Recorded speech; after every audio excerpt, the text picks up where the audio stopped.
আসসালামু আলাইকুম দর্শক।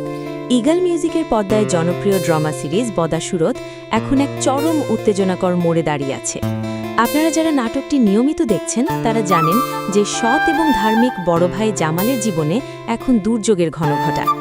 একদিকে ছোট ভাই রোমান এবং তার বন্ধু বাবু চুরির মিথ্যে মামলায় শিঘরে, অন্যদিকে রহিম মোল্লা ও চেয়ারম্যানের কুচক্রি জাল।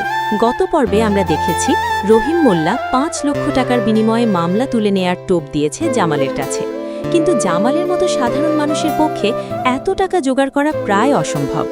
আগামী পর্বে আমরা দেখতে পাব জেলখানায় বসে রোমান তার ভুল বুঝতে পারার বদলে উল্টো জামালকেই দোষারোপ করবে। ভাইয়ের প্রতি ভাইয়ের এই বিষোদ্গার জামালকে মানসিকভাবে আরও ভেঙে ফেলবে।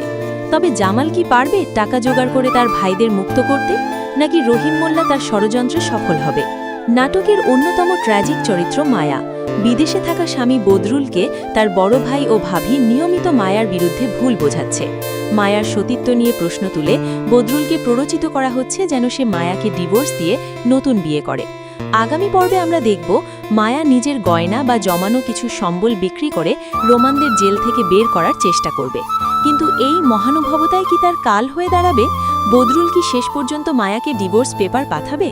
আগামী পর্বে এই রহস্যের জট খুলতে শুরু করবে।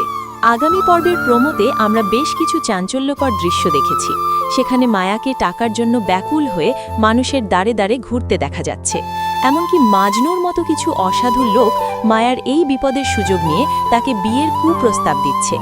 জামালকে এক হিতৈষী ব্যক্তি সতর্ক করে বলছেন যে ঘর পুরোপুরি পুড়ে ছাই হওয়ার আগেই যেন সে সচেতন হয়। তার মানে জামালের নিজের ঘরেই এখন মস্ত বড় কোনো ষড়যন্ত্র বাসা বেঁধেছে, যা সে হয়তো এখনও পুরোপুরি উপলব্ধি করতে পারছে না। বদাসুরত নাটকের পরবর্তী পর্ব আগামী 17 এপ্রিল দুপুর 3টায় ইগল মিউজিকের অফিসিয়াল ইউটিউব চ্যানেলে আপলোড করা হবে। আপনারা কি মনে করেন, মায়া কি পারবে তার ঘর বাঁচাতে, আর জামাল কি পারবে তার ভাইদের অন্ধকার জগৎ থেকে ফিরিয়ে আনতে? আপনাদের মতামত আমাদের কমেন্ট করে জানান। ভিডিওটি ভালো লাগলে লাইক দিন এবং নিয়মিত আপডেট পেতে চ্যানেলটি সাবস্ক্রাইব করে রাখুন। দেখা হবে পরবর্তী ভিডিওতে। ধন্যবাদ।